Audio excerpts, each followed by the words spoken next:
accidentally sent $27,000 to a stranger. 6 months later, he knocked on my door with a suitcase that changed my life. Everyone thinks the worst mistake of my life was sending $27,000 to the wrong person.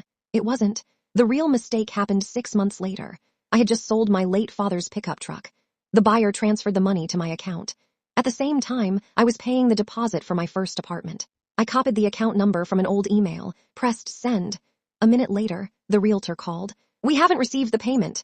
I checked the confirmation. My stomach dropped. One wrong digit. $27,000 had been transferred to a complete stranger. The bank told me they couldn't reverse it without the recipient's permission. "We'll contact them. Please be patient." Patient? That money was every cent I had. 3 days passed. No response. A week. Nothing. I gave up hope. Eventually, I rented a tiny room instead of the apartment I dreamed about. I worked double shifts. Sold my motorcycle. Started over. Exactly 6 months later. Someone knocked on my front door. A man in his 60s stood there holding an old leather suitcase. "Are you Daniel?" "Yes."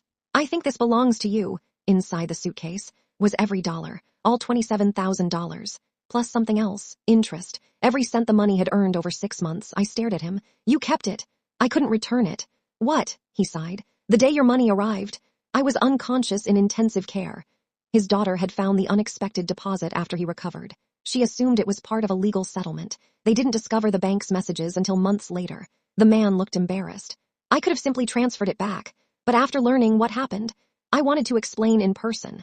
I tried handing him part of the interest. He refused. "I didn't earn it." Before leaving, he looked around my tiny apartment. "You lost your home because of that mistake, didn't you?" I smiled awkwardly. "I managed." The next morning, he called. "My daughter owns several apartment buildings. One unit just became available. It costs less than what you're paying now."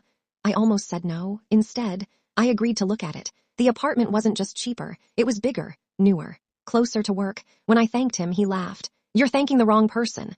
"Who?" "My late wife." She'd always believed that if fate accidentally placed someone in your life, there was probably a reason. Over the next year, we became close friends. He became the grandfather I never had. When he passed away 2 years later, I attended the reading of his will. To my complete surprise, he hadn't left me money.